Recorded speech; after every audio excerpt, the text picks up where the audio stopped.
eu sempre quis entender o sentido da vida. E como eu nasci no catolicismo, eu ia na missa, fazia tudo que era relacionado à igreja católica, né, fiz comunhão, fiz o catecismo, né, para poder fazer a comunhão, e eu não tinha essas respostas em relação ao próprio sentido da vida, e eu comecei a ler a Bíblia já muito cedo, né, com 15 anos eu já comecei a ler por mim mesmo, fora o que a gente lia na própria igreja católica, e ao longo do tempo, as respostas que eu encontrei na Bíblia não trouxeram nenhuma satisfação em relação a isso e continuou crescendo esse desejo de tentar entender como é que a vida funciona, como é que a minha mente percebe a realidade. Eu não tinha nenhuma noção de neurociência na época, né, ninguém falava sobre isso, então, a ciência em si nunca foi um caminho nesse momento, na minha adolescência, mas eu já gostava muito de filosofia.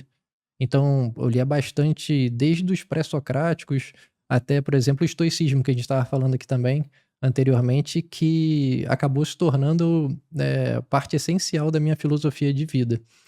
Então, para entender o que acontecia em relação ao mundo, acabou que eu conheci um pastor surfando, onde eu morava, e eu ainda estava nessa busca, né, como você também mencionou, eu, não fiquei satisfeito com as respostas na igreja católica, e aí eu fui ler o Alcorão, tinha um vizinho que tinha acabado de se converter ao islamismo, então ele me emprestou o Alcorão, eu li vários livros sobre espiritismo também, Evangelho de Kardec, li livros também, na época eu fazia yoga, li livros hindus para tentar entender como é que era a vida ou o pós-vida, né, a morte no hinduísmo, e nada disso me satisfez. E aí, por volta dos 18 para 19 anos, eu conheci um pastor que surfava, e aí ele me chamou para ir para a igreja estava começando lá onde eu moro, no Recreio, e aí eu aceitei, fui, achei legal, falei: "Pô, pastor que surfa", e me chamou para a igreja parece ser legal, né, diferente daquele conceito de igreja evangélica que eu tinha. E aí eu fui e comecei a me envolver cada vez mais na igreja e as pessoas, falando: "Poxa, você é uma pessoa que tem um chamado de Deus, a gente sente que tem algo especial em você". E aí eu passei a ter esse hiperfoco de, dentro do protestantismo, viver uma vida que para mim seria a melhor possível, né, dentro do cristianismo, mas o que me levou a fazer seminário. Aí dentro do seminário, aquilo abriu a minha cabeça, né, o conhecimento que eu fui adquirindo.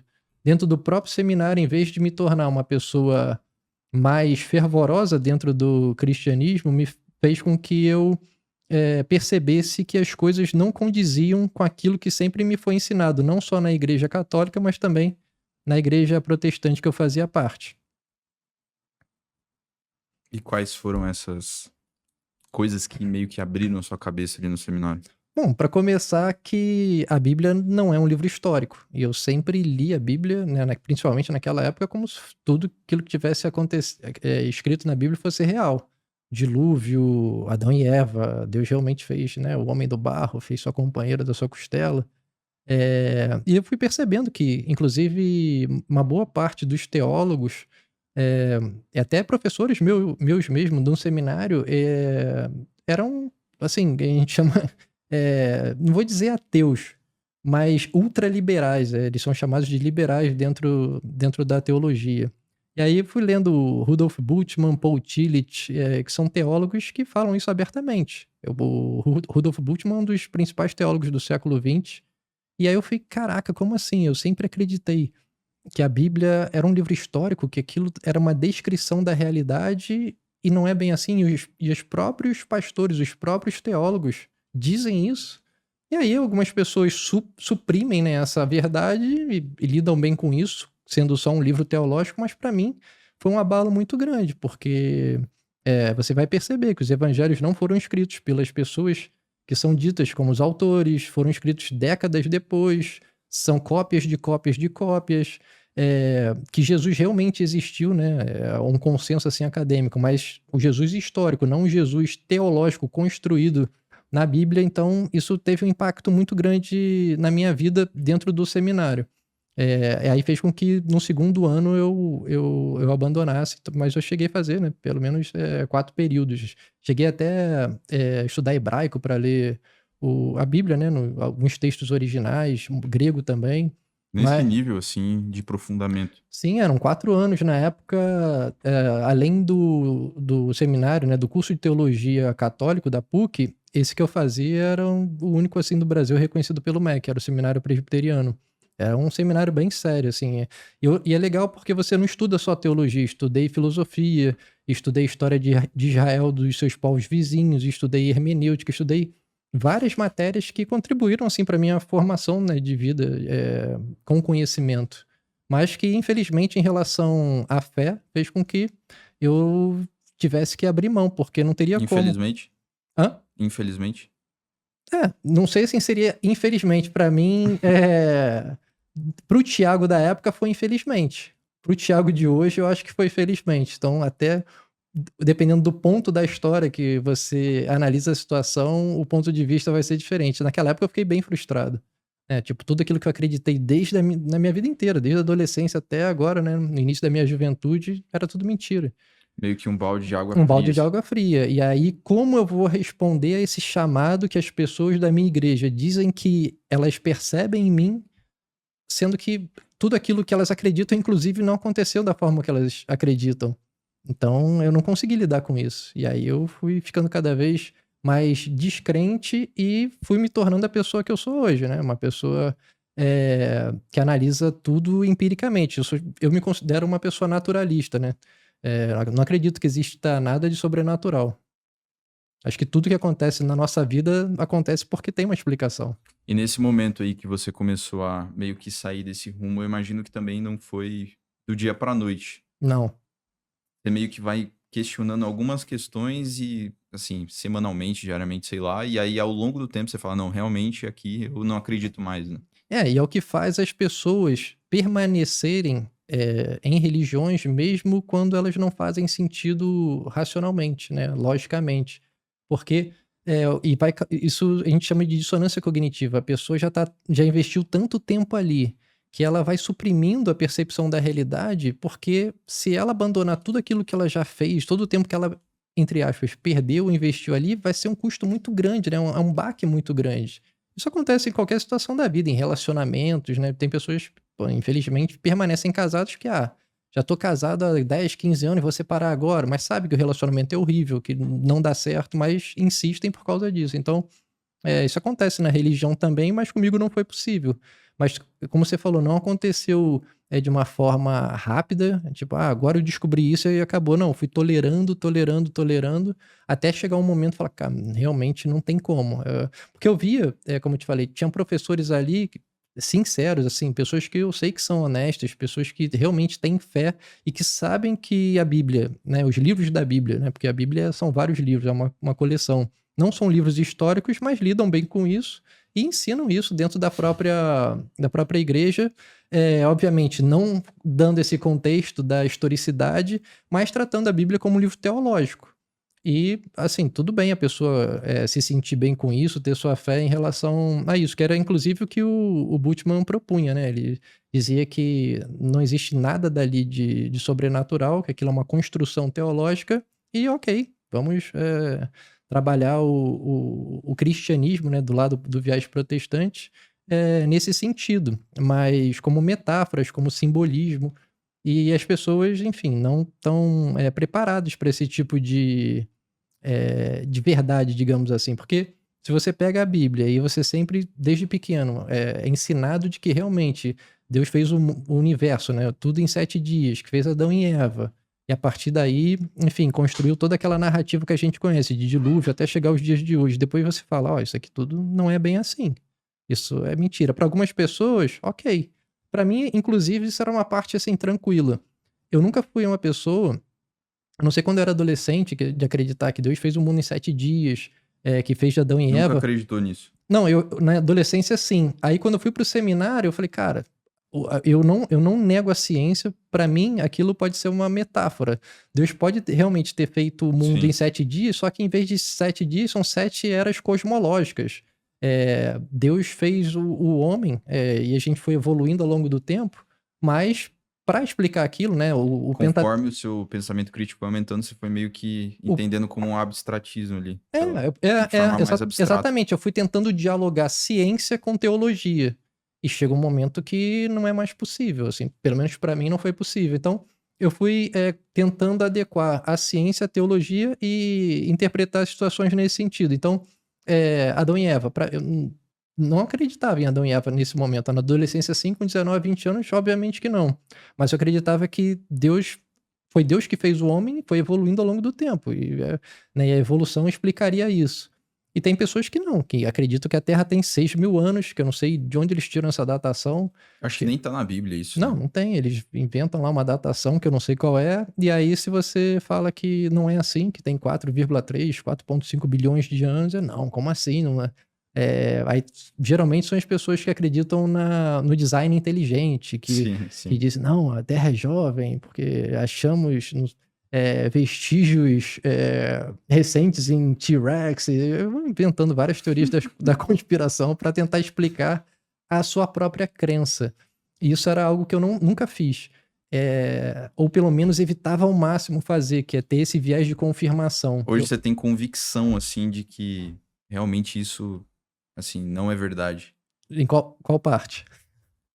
Tudo isso é a questão da Bíblia, Adão e Eva, Não, e não, isso aí com certeza. você tem Sim, convicção, assim, sim, certeza. sim, sim. Não existe. Inclusive, algumas situações são cópias, né? O dilúvio é cópia da epopeia de Gilgamesh. Então, já existiam dilúvios em outras culturas que, né, foram sendo adaptados para a própria realidade judaica e foram escritos desses contos, essas lendas para explicar a realidade na época. E era o que eu acreditava, que o Pentateuco, né, ele é tradicionalmente colocado como se Moisés tivesse escrito, né, os 5 primeiros livros da Bíblia. Sendo que é curioso, porque Pentateuco ele já morreu, mas ele continua escrevendo. Então, assim, algumas pessoas colocam como se fosse Josué, que foi a pessoa que sucedeu ele nessa liderança do povo judaico depois da morte de Moisés, como tendo sido esse escritor. Aí eu, obviamente, eu não sou historiador, eu não sei exatamente quem foi que escreveu, mas assim, o que eu aprendi dentro da teologia foi que Moisés escreveu os 5 primeiros livros da Bíblia. E para mim era isso, tipo, Moisés ele tinha pego os recursos que ele tinha na época para explicar a criação de tudo. E aí eu interpretava isso como metáfora, mas nunca deixei de acreditar no lado científico que a Terra realmente tem 4,3 ou 4,5, enfim, bilhões de anos, que o homem realmente evoluiu, porque não tem o menor sentido. A Arca de Noé é impossível, é inviável. O ser humano conseguir coletar todos os animais, botar numa arca e surgir a vida que tem hoje em dia, né? É inviável. Então, não tem como. E as pessoas acreditam nisso, infelizmente. Então, é, eu- e aí que tá, não são dentro do É, próprio. só de insetos, né, cara? Não, Existem inviável, porque milhões, eu acho que, de espécies. não, canguru, por exemplo, tem animais que são endêmicos, ele só tem naquela região. Como é que o Noé foi conseguir pegar o canguru da Austrália e depois ele só aparecer lá, sabe? Não tem, é impossível, é inviável. Como ele. É, que segundo eles, Deus fez os animais caminharem, né, até a arca, alguma coisa assim, né? Pô, imagina caminhada. Como é que ele atravessou a Austrália? Tipo, os cangurus fizeram. Não tem como, sabe? É inviável. E também a questão da alimentação, como é que eles. Não é, sei lá, eu não sei quantas pessoas agora exato estavam na arca, não sei, 6 ou 7, eu não lembro mais. Como eles alimentariam tantos animais, sabe? Tipo, não teria nem comida pra eles. É impossível, simplesmente impossível. Mas as pessoas acreditam nisso porque é o que é ensinado. Então, mas no seminário eu não tive esse problema de adequar as metáforas da Bíblia com a realidade, com o que a ciência coloca pra gente como o mais racional em relação a como a gente explicar a realidade como ela é. Porque também tem esse ponto, né? A ciência, ela é um método, né? Ela não é a verdade. Ela é o melhor método pra gente conseguir descobrir a verdade. Mas, como eu te falei, tem datas, né? Astrônomos falam que a Terra tem 4,3 bilhões de anos, mas pode ser que a gente descubra que é um pouco mais ou um pouco menos. Então, assim, essa precisão a gente não sabe exatamente. O universo, 13,7, 13,8 bilhões de anos. Então, com James Webb, os astrônomos estão descobrindo É, são várias. modelos, né, São modelo. cosmológicos e tal. No entanto, que quando você vê o pessoal debatendo, criacionistas contra evolucionistas, enfim, né, cientistas e tal, Eles falam, pô, mas qual que é o modelo correto, então? O cientista fala, cara, eu não posso bater porque a ciência é falseável, né? E isso é E, que é maneiro da e ciência. não existe nenhum modelo que é 100% correto, então pode ser ter um modelo hoje, um modelo mais... um modelo melhor daqui a um tempo, enfim. Exatamente. E isso que é o legal da ciência, porque, como eu te falei, ela não é a verdade, mas é a melhor forma da gente conseguir chegar na verdade, né? Em relação à realidade, a gente interpretar como é o universo à nossa volta. Eu ia falar mundo, mas, cara, é o universo inteiro. E, por exemplo, assim, agora indo para esse lado científico, existe o método científico e vamos dizer, assim, para o público leigo como isso seria feito. A gente observa empiricamente algum evento acontecendo à nossa volta. E a gente vai, com plausibilidade, a gente analisa aquilo, pô, isso aí faz sentido. Então você gera uma hipótese, e essa hipótese ela tem que ser testada. E ela vai ser testada pelo método científico se aquilo realmente acontece daquela forma que hipoteticamente foi apresentada ou não. E aí eu vou te dar o exemplo, por exemplo, do Einstein. O Einstein, ele sabia que existia ondas gravitacionais na época, né, no início do século XX, se eu não me engano foi 1916 que ele falou sobre isso, e foi 2015 que a gente conseguiu tecnologia para mostrar que o Einstein estava certo. Então, outro ponto também, buracos negros. Ele apresentava no seu modelo, né, de universo que existiam estruturas, que seriam os buracos negros, e hoje em dia a gente comprova que eles realmente existem. A gente conseguiu já até fotografar, né, recentemente. Então, na época, o Einstein propôs, ele tinha a hipótese dele, mas a gente não tinha como validar. Pô, tá, e agora como é que a gente observa isso? A gente foi conseguir agora, um século depois. Então, isso é o legal da ciência, porque a gente consegue realmente criar uma hipótese que seja plausível, testar isso, que não seja no presente, mas pelo menos no futuro. E a religião não. A religião simplesmente apresenta uma história e as pessoas acreditam naquilo como se fosse a verdade suprema. Então, suprime o pensamento crítico, né? E muitas vezes suprimir esse pensamento crítico é maléfico. Você também é um cara especialista ali em hipnose, né? Então, a hipnose é uma das intervenções que eu estudei, né? Inclusive, ainda tenho feito. Está acontecendo uma pesquisa agora no King's College, que foi meu projeto de dissertação. Então, meditação, mindfulness, hipnose, diversas intervenções não farmacológicas para gerenciamento de ansiedade é do meu interesse, porque acho muito importante a gente ter esses recursos para conseguir ter uma vida melhor. Então, Legal. Aí a gente tava falando em off e você tava dizendo também que, enfim, nas religiões, em igrejas, etc e tal, o pessoal utiliza a hipnose, métodos de persuasão, assim, pra meio que enganar as pessoas, né? ah, Você poderia explicar em relação a isso? sim, e esse é um ponto interessante, porque, por exemplo, quando eu era da igreja, né, quando eu era cristão e fazia parte da igreja, era seminarista, eu não, assim, eu não tinha a menor noção que isso era possível. Por exemplo, eu comentei com você, já aconteceu em cultos de eu colocar a mão na cabeça de uma pessoa, a pessoa caiu, eu achar que aquilo era um poder de Deus, que ela caiu no Espírito Santo, né, que é a forma como as pessoas falam popularmente dentro do meio. Então eu achava que realmente estava sendo usado por Deus. E hoje em dia eu sei que a gente pode sugestionar a pessoa para que esse mesmo fenômeno aconteça. Então, esse é um ponto. E o outro ponto é que tem pessoas que são realmente sinceras, como eu era, como vários pastores são, principalmente de igrejas como presbiteriana, luterana, batista. Mas, infelizmente, desse mundo gospel hoje em dia, uma boa parte das igrejas estão lá para monetizar. A gente vê isso atualmente com esses escândalos que acontecem por aí no Brasil, né? Igreja misturada com banco, com diversas situações que não tem nada a ver com a própria Bíblia, não tem nada a ver com Jesus, e que os fiéis dessas igrejas, infelizmente, podem até suprimir esses escândalos e falar: ah, não, mas pô, ele é um pecador também, ele sabe o que faz, vamos perdoar porque ninguém é perfeito, que são desculpas que os fiéis geralmente utilizam para, entre aspas, passar um pano para esses líderes quando são pegos fazendo coisas que são abomináveis, né? Tem pessoas que vão se decepcionar e sair, mas tem pessoas que vão continuar. Porque, como te falei, acontece essa dissonância cognitiva. A pessoa já investiu tanto tempo dela ali que agora sair vai ser muito Sim. desconfortável. Quanto mais tempo você fica preso a uma ideia, mais difícil é de sair, né? E existe realmente essa situação também da manipulação. E essas igrejas, né, mais recentes, elas utilizam estratégias de realmente persuasão, de manipulação, técnicas de sugestão, como a própria hipnose. E, assim, tem todo Consegue dar um exemplo assim mais palpável para quem tá escutando entender? Ah, sim. Eu conheço pessoas próximas que vão em igrejas que você tem que ficar lá 12 horas orando o tempo inteiro. O 12 horas? 12 horas de oração, você tem que ficar ali. O dia inteiro tem que ficar. Tô dando um exemplo. Eu acho que tem até outras situações, outros eventos que você fica mais tempo, assim.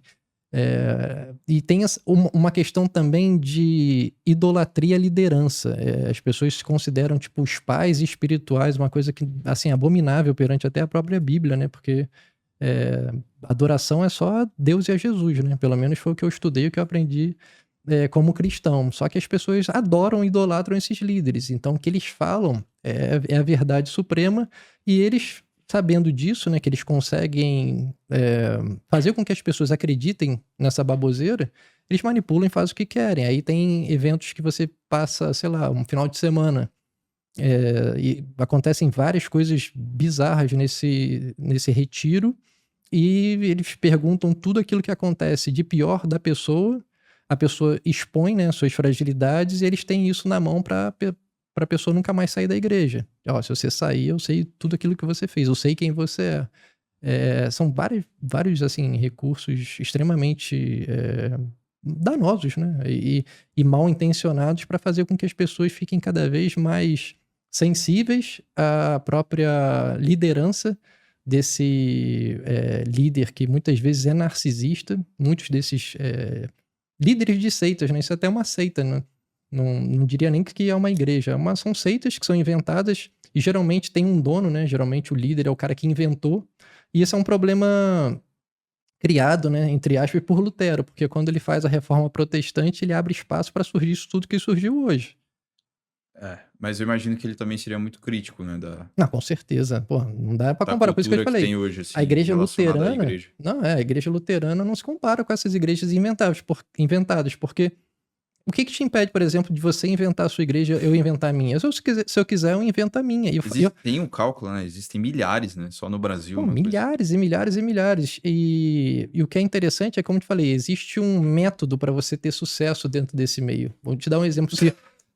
Se eu quisesse, poderia Método? fazer. É um método. Eu vou falar, ó, eu tive uma revelação de Deus e começar, assim, uma reunião em casa com meus amigos, uma célula. E aí eu tenho vários amigos famosos. E aí eu chamo alguns amigos para essa célula. Aí a galera vai ficar sabendo, pô, o Thiago tem uma célula legal pra caramba. Pô, que maneiro. Aí essa célula vai crescer. Vai começar a vir outras pessoas. E aí o que eles fazem?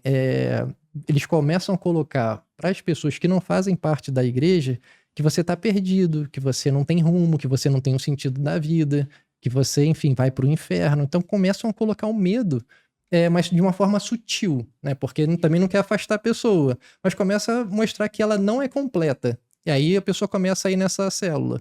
Depois que a pessoa vai na célula, aí e já se torna uma igreja, aí a pessoa tem que ir no culto. Uma vez que a pessoa vai no culto, o culto tem toda uma estrutura para fazer com que a pessoa seja manipulada, sugestionada e ela comece a investir na igreja, dando dízimos e ofertas. E assim a igreja vai crescendo. E uma vez que a pessoa se torna membro, é batizada e tudo, aí fica muito fácil de você coagir, colocar medo na pessoa e fazer com que ela participe desses eventos que para mim são absurdos, de você ficar horas e horas e horas orando sem parar, indo para retiro e ficando, sei lá, 3, 4 dias confinados, sem contato com ninguém, sendo manipulado, sendo que você tem que expor os seus problemas, né, ou as situações de vida mais difíceis para eles terem controle sobre você. É muita coisa ruim que acontece, assim, eu não tô falando, tipo, que eu ouvi falar, não, eu sei que acontece de Sim, fato, sim. né, não é tipo, alguém falou, não, existe mesmo, Nesses retiros aí, eles usam, enfim, da música, né, da emoção, assim, pra na música até no conquistar as culto, pessoas. o culto tem uma estrutura, né, o culto tem uma liturgia tô falando dessas igrejas de agora, não tô falando das Tudo mais tradicionais, não, arquitetado, né? arquitetado pra a hora da oferta é depois do louvor.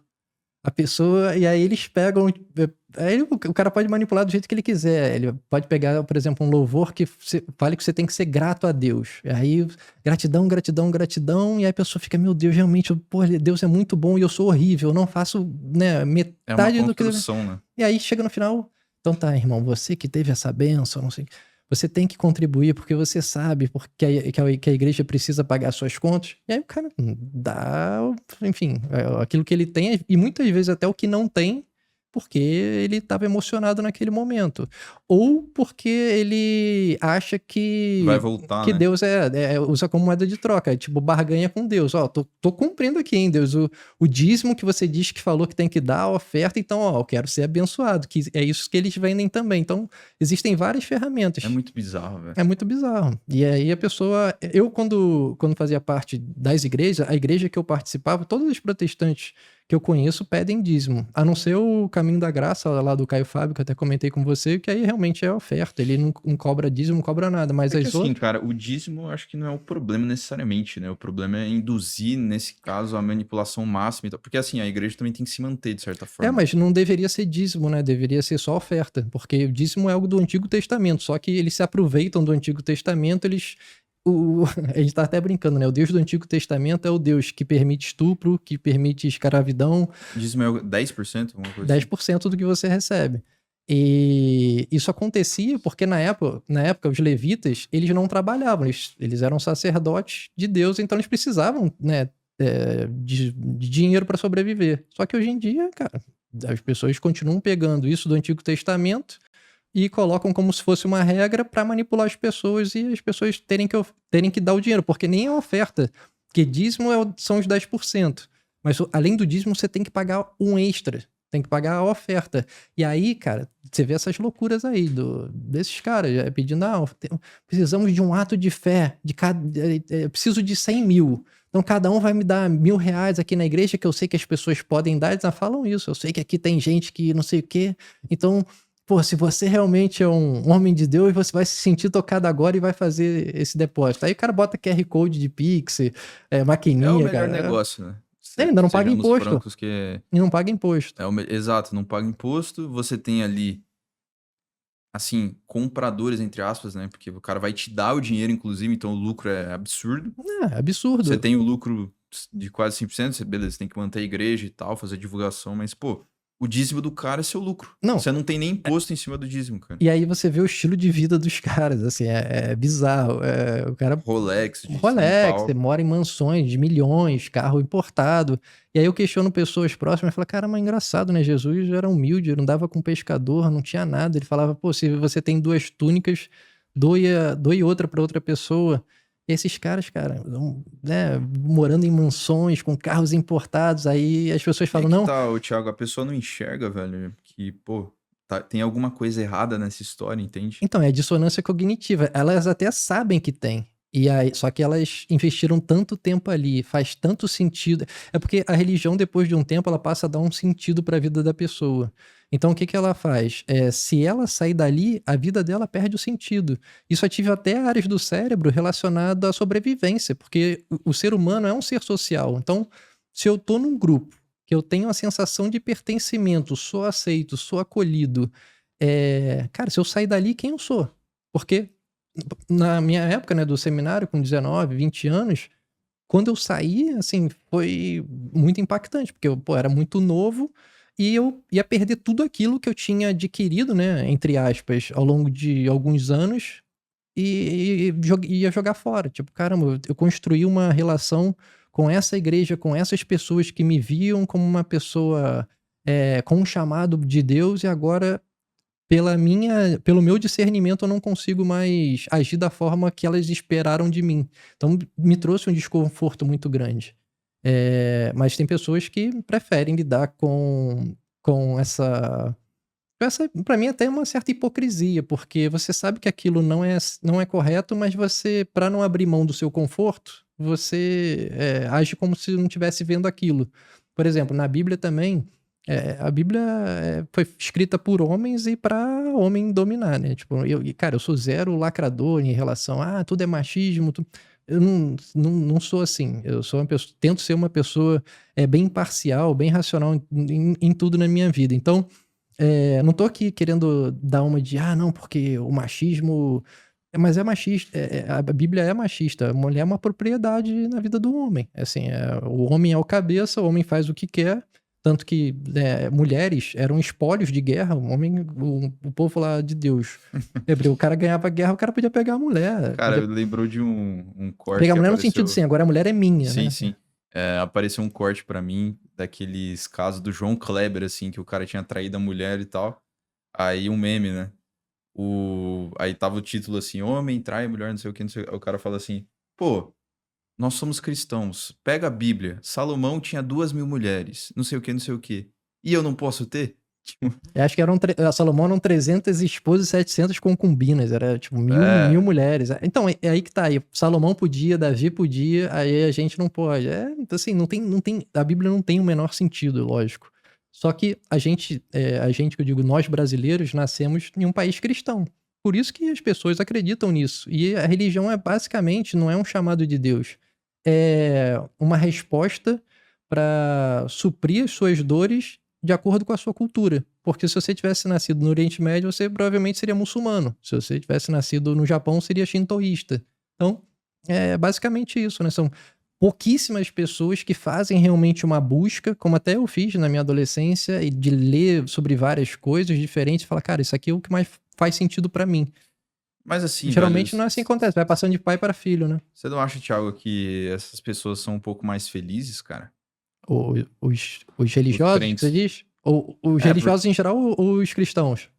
cara, os religiosos de forma geral, porque eles têm, que nem você falou, né, esse senso de pertencimento muito alto e eles conseguem, sei lá, confiar mais nas pessoas, cara. Eles não têm um olhar analítico em relação. E eu não tô, tipo, menosprezando ninguém aqui, tô falando relacionado a esse tipo de pessoal, né, que, enfim, é Sim. manipulado e tal. Os caras têm o olhar menos analítico em relação às situações, então eles veem menos maldade no mundo, se é que você consegue me entender. Não, eu entendo, mas eu não analiso como eles veem menos maldade no mundo. Eles até enxergam as maldades no mundo, mas a maldade tem um propósito porque Deus permite acontecer o que pior que for acontecer na vida delas, porque Deus está no controle de tudo. Então, isso é um conforto muito grande. Por exemplo, uma pessoa está com câncer e aí está numa fase de um câncer terminal. É, pra ela sendo cristã, ela vai falar, cara, Deus sabe o que faz, eu vou suportar isso, porque Deus está no controle da minha vida. E para uma pessoa que, como eu, é naturalista, realmente é muito mais difícil. Né? Porque você vai encarar a realidade. Fala, cara, a vida tem seu fim, a gente tem que enxergar a finitude e viver da melhor maneira possível. Então, por exemplo, se você perder um familiar seu, você não vai acreditar na vida após a morte. Sim, não acredito. Eu até Então, gostaria vai de ser acreditar. mais difícil, né, esse luto de certa forma. Eu posso até dar um exemplo meu mesmo, porque eu era muito apegado à minha avó já faleceu, eu gostaria muito de, se existisse um céu, poder encontrá-la, ou sei lá, outra vida, de estar com ela de novo, mas eu não quero, aí eu vou parafrasear o Carl Sagan, eu não quero acreditar, eu quero saber. Apesar disso me dar muito mais conforto, eu prefiro agir com mais autonomia, entendendo a realidade como ela é, do que suprir as minhas necessidades Então, com confortos a ilusórios. verdade, então, é superior à própria felicidade. Aí depende do que você busca. Por exemplo, No seu caso, eu te falei, exatamente. Quando eu era cristão, a minha vida era. Eu sempre fui muito honesto, muito sincero com as coisas que eu acreditei. Aliás, em tudo na minha vida, se eu faço algo é porque eu acredito que aquilo tem um propósito e tem um sentido. Como eu te falei, em 2010 eu fui missionário na África. Ajudar crianças lá na Nigéria que eram perseguidas, inclusive, por pastores lá do país. Então, quando eu fui lá, eu fui num contexto em que ainda era cristão, em que eu fui ensinar o evangelho para as pessoas, fui levar comida, fui levar alimento, remédio, tudo que a gente podia naquele momento.